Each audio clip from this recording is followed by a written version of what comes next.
What happens when you accept being a gifted adult with Victoria Rose Supper. Hi, everybody. Victoria Rose is here with us. Victoria Rose is a musician. She's a vocalist. She teaches music. She's a social media strategist. She is a tea lover and an all-around amazing person. And we are here today to talk about what happens to you when, as an adult, you realize you're gifted and then you not just admit it, but you accept it. And there's a big difference between admitting and accepting. And so that is what Victoria Rose is going to share her wisdom about. And I'm sure I will have things to punch in here too, because I think it's important. And so we're going to launch in and get ready, because this is going to be a ride. I can tell. Just know it's coming through. So Victoria Rose, welcome to the Someone Gets Me podcast. Thank you so much, Diane. I am so excited to be here. Oh, this is so thrilling. So tell us a little bit about your journey as a gifted adult, really accepting your giftedness. How did that begin? Of course, we're going to talk about the whole trajectory, but how did that begin? So as a gifted adult, it actually came, I think a lot of aha moments when you're a gifted adult come in times of crises, or come at that kind of breaking point that you feel. When I was in my junior year of college, I was so interested in doing everything and committing so much to the roles that I was playing for other people that I had lost complete touch with myself. And that aha moment really forced me to confront that, wait a second, there's something that I'm missing here. When you think, when you hear the word gifted, you think of elementary kids, you think of the gifted program there. And I was one of those gifted kids, but I never thought it would extend past that point. I thought it would always be just I was a smart kid, I was high achieving, whatever, and just move on with my life as a normal adult, not even thinking for a fact that my gifted nature would extend past that point.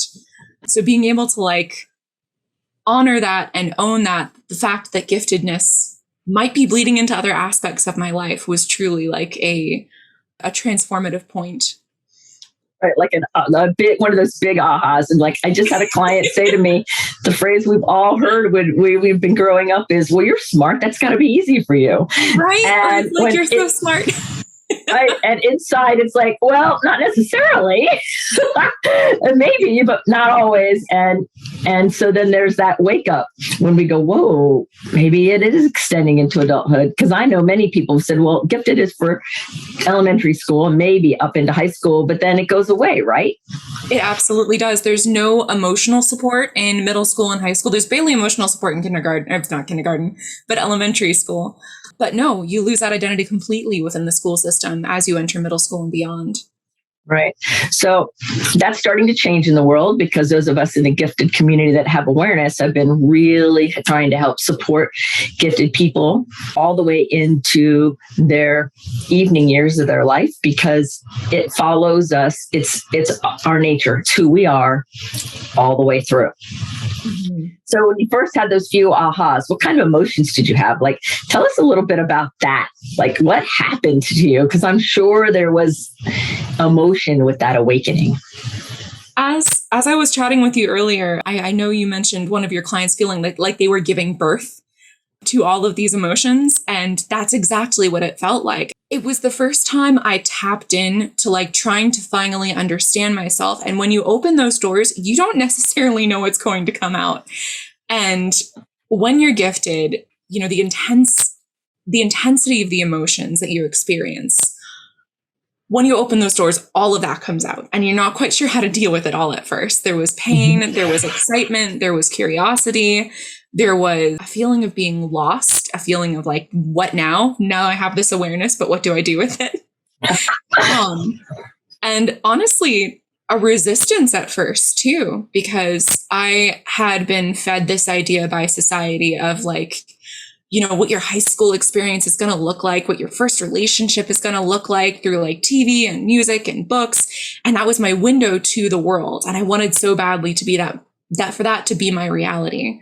So there was, of course, a sense of loss at realizing that I was different, but also a sense of like excitement and curiosity to see where this would take me and who I would end up being, getting to like kind of finally meet myself.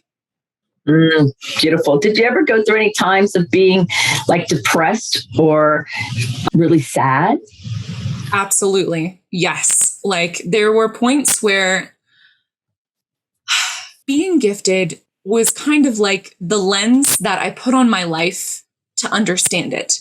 Because throughout kid years, throughout teenage years, throughout high school years, there was always a sense of being lonely and not fitting in. I loved interacting with adults. Mm-hmm. I had an identity with adults.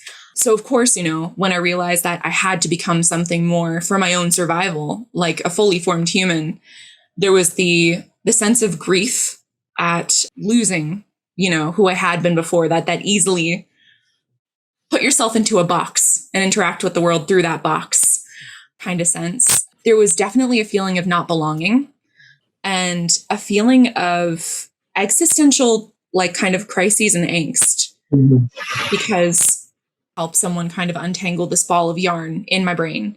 And the first person that I started working with had no knowledge of working with gifted brains. And I was immediately misdiagnosed. And not knowing enough at the time, enough to like question that diagnosis, I was like, okay, this doesn't feel right. My intuition was telling me that this is not matching what I am experiencing. And I wish I had followed it a little bit sooner, because once I finally, started working with someone who did understand gifted brains, they were able to point out these things that the other person was using as symptoms to back up this diagnosis and go, no, that's just you being gifted. That's just how your brain works. And it's fine. But you have to learn how to work with it. Yes. So the last couple of years have just been a journey in that, in learning to work with the way that I function, and with who I am. Oh, yes. It is a journey. That's the truth. It is. So will you share like one of your greatest joy? I'm getting goosebumps. One of your greatest joys on this journey, like, because everybody thinks that, or I think everybody thinks, I hear it a lot. Oh, well, you guys are just being snobs, or you're this, or you're that, and a lot of judgment, because people judge what they're afraid of or don't know anything about, and we're a small percentage of the population, all those things, but there's joy within all of this kind of crazy finger painting mess. It really is. And that's why we're laughing, because there's great joy. So share a little bit of the joy that's come along with all this other stuff. Absolutely. So honestly, I think it's the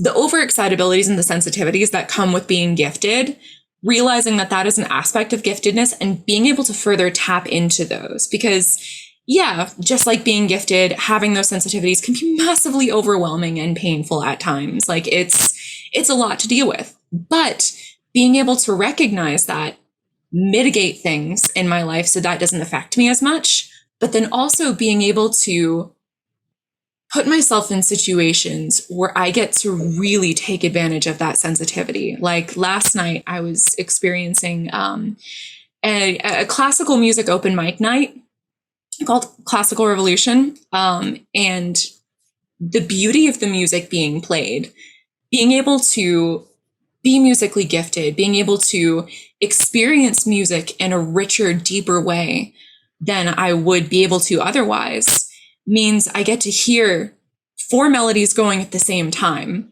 I get to hear the dynamics, the volume, the way that they're playing with the melody and playing with each other as they collaborate. Like there's this being able to know that my hearing could have been 2D, but instead I'm experiencing music in 3D, and getting to have that gift is just, I wouldn't trade it for the world. Well, I would venture to say you experience it more like 5D, that your spirit, your spiritual self is part of that nuance, is part of that precision that you hear that even people who are really skilled in the 3D world may not get. But then when you add your spiritual sensitivities and your intensities, your overexcitabilities, even more than just 3D. I think it's probably more like 5D, really. Yeah, you get to lose yourself in this tapestry and truly feel it, even on a spiritual level. Mm-hmm. Like there's nothing else that compares or that can give me the same emotion as music can. Yeah, right. Like words are pedestrian in those moments because there is no word. It's experience. Yeah. But I tell you a joke when I can play you this riff. The riff is far more connected. Yeah. So speaking of telling jokes and talking, what's your view on small talk and networking? How is that for you as a gifted person who's got all these sensitivities and overexcitabilities, and when you're put in a room where you have to like small talk, how is that for your system? It's funny that you should ask this. This has been a journey that I'm just starting to recognize in myself, where at the beginning, small talk was my crutch because it was a role that I could play in like society where I could fit into this person and not really have to show my true self and just talk about the weather and everything is fine. But the more I accept and kind of own what makes me different and my like tap into my authentic self, the more I'm just like over with. Like, I would rather be talking to you about things that I am truly passionate about. And you're going to see so much more of the real me. And I'm going to see so much more of the real you if, we just talk about what lights us up. So there's sort of like this impatience and frustration that kind of bubbles up now. And that's like my new part in my journey that I'm having to learn to work through. Right. It's totally the case. I'm like, okay, let's talk about it. In fact, I had a podcast episode recently with somebody I was interviewing, and I was watching it with a friend of mine. I said, here, you got to watch this interview. It's like really amazing. And what my friend noted that my guest would get highly animated at certain times, and it was animated, but not as animated. And my friend kept saying, see, there they are. They're getting excited. And I'm like, yes, because it's obvious we wear it on our face and it's beautiful. It is. And it's amazing that I, for a while, thought that people couldn't tell when I was lit up by something and why, and when I was not. But the more I pay attention and the more I let myself be animated, the more I'm like, oh my gosh, it's so apparent. The audience knows, and the people around you know when you're being honest with yourself and with the world.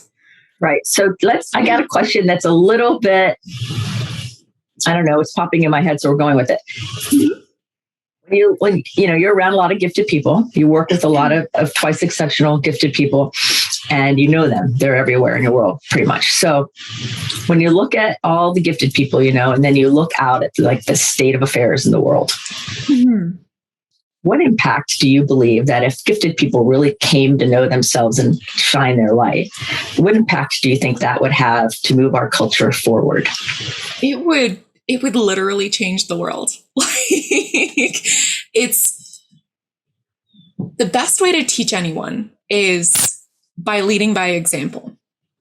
And I feel like the more gifted people come to know and recognize and love themselves and learn how to work with themselves instead of against themselves, gives everyone else permission to do the same thing. It gives everyone else the same permission to tap into who they truly are, to get to know the people around them on a deeper level, breaking through that small talk. Mm-hmm. And I feel like the more we understand ourselves, the more we understand each other, the more we understand, the more we have compassion and understand how to help the world as a whole. Yeah. Well, that's beautiful. Yeah. I have goosebumps listening to you. That's amazing. So have you ever had times where you felt kind of lonely and like isolated because of your giftedness? Absolutely. Absolutely. Because we're such a small part of the gifted population. Adults have always been my best friends, or at least now, since I am an adult, people like 10 years and more older, because there's always been this like asynchrony. I'm just now learning that word and learning to use it in my giftedness. There's been this asynchrony between, what I'm interested in, what I'm passionate about, and what I like talking about that doesn't always match with people in my peer group. So that's been a factor of loneliness, trying to, find people to relate to that are of the same age group. But also a loneliness, kind of like a self-inflicted loneliness that comes up, or that has come up, by resisting myself. And by feeling like, I don't know if you've ever experienced this, by feeling like I have to have a packaged version of myself that I can just hand someone and say, hey, here I am. That's me. That's all of me. There'll be nothing more. That's what you get.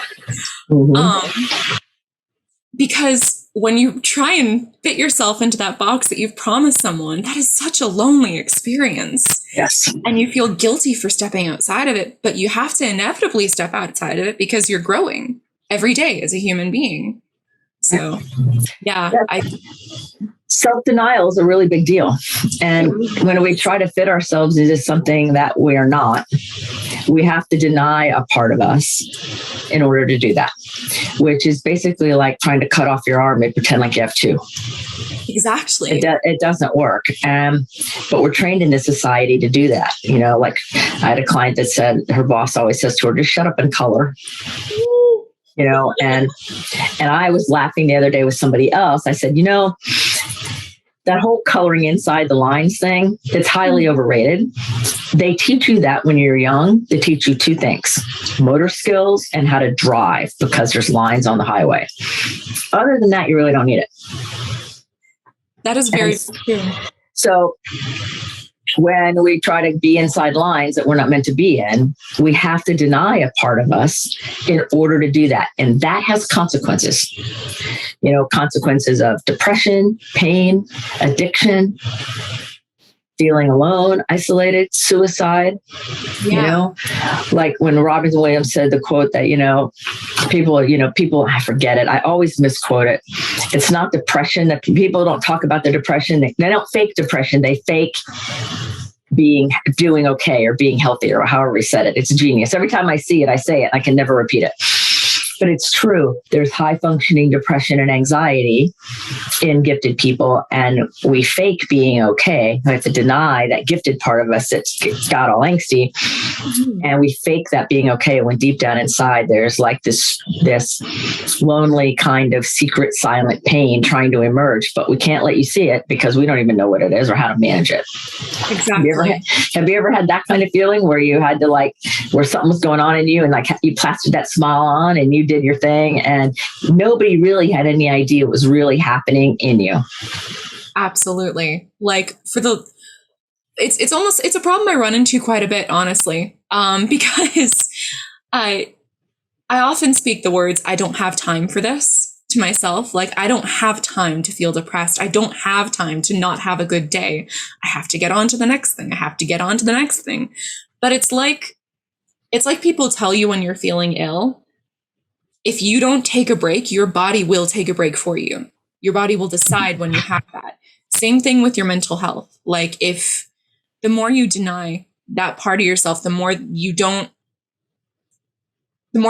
take care of yourself when you are feeling depressed, when you are feeling anxious, the longer you don't seek support, your body will take that break for you. And it's going to be a lot messier than if you were treating it in the first place. So I've had to teach myself to take breaks when I need time off, to honor my body more, to honor my mind and my heart more, and start living life in a way that helps support that. Because, a therapist I was working with at one time showed me a video about an analogy where you're hosting a party and your really rude, really mean neighbor comes by and you're like, oh, he's here. Every time you try to ignore him, he's going to do something bigger to get your attention. Every time you don't deal with the situation, he's going to become more of a problem. So you have to just address the situation in order for it to go away. Or not even go away, because it doesn't go away, but just in order for it to heal a little bit as much as you need during that time. So, yeah. It's true. And sometimes when I find myself going, I don't have time for this, I don't have time for that, I now shift it and go, I have plenty of time for this. In fact, we're going to do it, though, in the pattern in a way that fits my spiritual giftedness and my overexcitabilities and in the timing that fits for me. So I say yes, but I allow the essence of me to work with the timing. Yeah. And what I find is, like today, I have been going nonstop, and every break I thought I had, I didn't have, or maybe it was shortened. But what I also know is there will be time at the end of this, and it's not every day. Mm-hmm. And so, okay, I can rise to the occasion as a gifted person, and I can go to it. We all can go to it. Absolutely. What we have to understand, though, is that there's like when you are on a power boat and you're going really fast, and then you put the throttle back, and there's that wave that does this, that makes the boat rock because of the weight catching up with you. We have to realize it catches up with us, and so we might have to do it short term to function in society, and long term, it creates havoc at the least.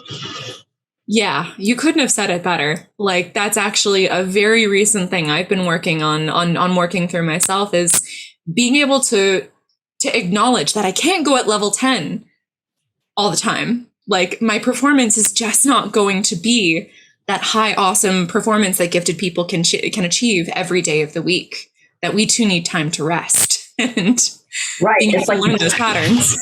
We are not machines.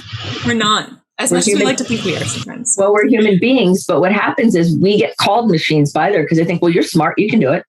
You're smart, you're creative. Come on, just go. Boom, boom, boom, boom, boom. Well, the backup, I'm a human here. I'm not a machine. We're not a calculator. We're not a computer. Right. Exactly. We might know how to use them, but we're not them. Exactly. Right. I mean, I think it's important, and that's why we're having this conversation, because I think that being a gifted adult is trickier than people realize. Almost every client, pretty much every client that comes and finds me is gifted, and some of them do not even know it. And when I start trying to teach them about their brain development and asynchrony and what about this and what about that, and we're going through the whole thing, and I have them watch videos and I give them information, and then they can come back and tell me if it resonates with them. And every time it's like, how did you know? Exactly. I'm like, well, because a few of the people I know, like pretty much all the people I know, we live it. So no, you're not crazy. No, there's nothing wrong with you. You don't have to pathologize or look for a diagnosis to undo you, because that's not it necessarily. It might be, but maybe not, probably not actually. So what are you doing? What tangible steps? If somebody's listening to you and they're going, oh my God, I think she's talking to me. What's their first step? Your first step is honestly just accepting that, being gifted is different. You're going to have really amazing things about being gifted. You're going to have not so amazing things about being gifted. But that's okay. And just your first step should be getting to know yourself. After you accept yourself, getting to know yourself, and especially finding support from someone who understands gifted brains. So yes. you can truly so you're not getting misinformation. So you don't have empathetic people in your life. You want someone who is empathetic to the existence of being gifted, and someone who can help you untangle that ball of yarn in your mind and help you implement strategies in your life to help you better work with yourself instead of fight yourself. Right. That's really good advice. And so if you're out there seeking support, one of the things I always teach people is ask if the person understands working with gifted people. And you can tell by this answer. If they say, I work with smart people, or yes, I've worked with some gifted people. No, that's not the person for you. The person that you want is the person who goes, yes, and they start elaborating on gifted brain development, overexcitabilities, positive disintegration, something that is tangible about your experience. If they just say, I work with smart people, or yeah, I work with gifted people, and they don't keep going and give you a little bit of kind of gravy with those mashed potatoes, then move on. Because we all know, those of us who work with gifted people, we all know that how to answer that question in a way that's meaningful, because we've been in that exact same spot, seeking people to support us in whatever way that get us. That's why the podcast is called Someone Gets Me. And if you're gifted and you're here, then you are already at a fantastic place to start. Right. Yes. Yeah, perfectly. Okay. So tell us a little bit about, what does Victoria Rose Supper do for fun? What does a gifted person do for fun? So what do you do? I have so many interests. Go ahead. Music, Start of going. course, Right. is at the top of it. Yes. I love playing. I love teaching. I love just, reading my music books like people read books. I also like reading books. I am I'm involved with a group that does immersive theater and creates immersive theater experiences. So lots of creative endeavors. I love learning just for the sake of learning. In terms of I've picked up coding just a little bit, just to kind of explore what that mental framework feels like. Exploring. Hold on a second. You're a musician who picked up coding so you could understand what that mental framework feels like. Yes. That's normal for gifted people. That's so cool. I didn't know that. Okay, that's normal for gifted people. It is not normal for the other people. They would look at you and think, oh, you can only do one? Or why would you want to learn that? You're a musician. Why would you want to learn that? Gifted people totally get that. Like, I just want to know what it feels like or what it sounds like. Like, exactly. I want to know what brain skills you have to use to better work with that platform, that mechanic. Right. Yeah. Okay. Keep going. What else are you into? Love video games. Video games have actually been a fantastic help with spatial awareness stuff, as well as it indulges my creative, explorative tendencies. I love writing. I'm picking up tennis just to be more in my body, because as a gifted person, sometimes we say so much in our heads that I actually have had a long history with not being enough in my body. So trying to establish a connection with that by skill building, rock climbing, tennis, you name it. I love seeing what the world has to offer and learning as much as I can. All right, and don't forget tea. Oh, and tea. Yes. How could I forget tea? I don't know. It's actually my dream to open up a tea room at some point, just so I can educate and ignite other people's passion to match that of my own about tea. I was like, she's not mentioning tea. I know how. You're drinking tea. Yeah, come on. Right? Exactly. So as you all can hear, that there's other things, I'm sure, that we're not even mentioning right now, because our interests are diverse and wide, and they come and go. Some things we dive in deeply and then we exit because we got what we needed and we move on. Some things last in different ways, or they morph or they evolve, and all of it's perfectly okay. It is. And never feel like just like, don't feel like you put yourself in a box and that's all you can be. Don't deny yourself. Also, don't deny yourself the wonderful malleability of gaining new interests and dropping interests. You don't have to have your identity be like three things. You can constantly be evolving and exploring. That's something I had to learn. And life is a lot better since I've learned it. Oh my God. It's not just three things. That's so true. Yes. Oh my God, I'm cracking up. Okay. And also, I'm sure you've had this experience too, but how do you feel when you ask people what their interests are and they're like, football, TV, and I guess working out? It's like, no. Really? No. unless the list continues, I get a little nervous or scared for that person. Like, really? Or the people who live life only through screens, like they never engaged with life, It's like, how do you exist? How do you find, not how do you exist, but how do you find joy and experience life in a way that is pleasing and stimulating? Right. How do you do that? Right. Yeah. So what's the most memorable food you've ever eaten in your whole life? Oh, when I was 8 years old, my family was on a vacation in North Carolina, and we had stopped at this general store, and I do not know the general store's name to this day. I've never figured it out. But they had a little restaurant attached to it, and I love brie. I loved brie all my life, but I've never had baked brie until that moment.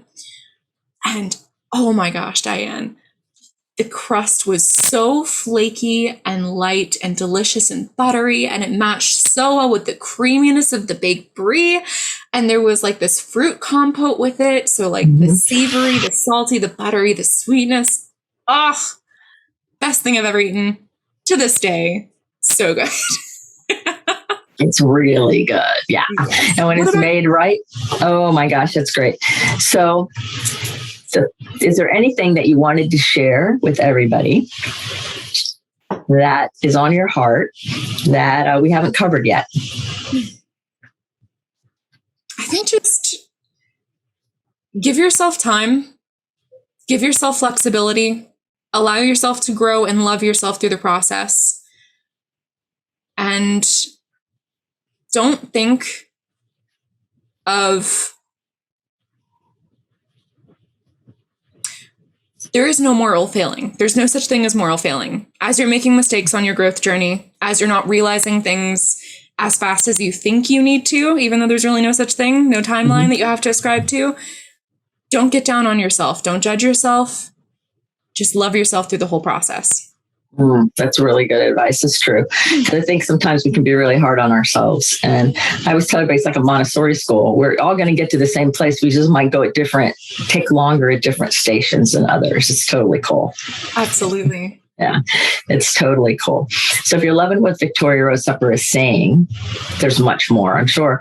But if you love what she's saying, all of her contact information is in the show notes. And you can follow her on Instagram and Facebook and all over the place and see what it's like to be a musician who's a social media person, who likes video games, who's learning coding for kicks. You can see what her life is like, right? Because it's really exciting. You can ask her questions and things too. And that's totally fine because we want to have your needs met here as Someone Gets Me.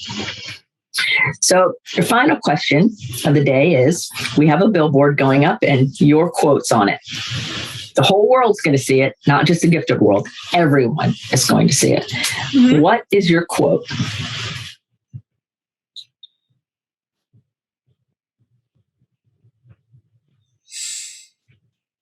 This is a very good question. Yes, it is. I think it would be, give yourself permission to rewrite who you are at any moment. Give yourself permission to learn who you are. Right. I love that. Give yourself permission to learn who you are at every moment. That is beautiful. Thank you, Victoria Rose, so much for being on the show with me today. What fun we're having. Thank you so much. My pleasure. Thank you so much. All right, everybody. Thank you for listening. Thank you for watching. And remember to put your face to the sun so the shadows fall behind you, because you're a rock star. You're here on purpose with a purpose. So go out there and love yourself into being all that you're meant to be, because your quirky, amazing, bright giftedness is needed in this world more than we can ever imagine. So come join the party with us, will you? Until the next episode, be well.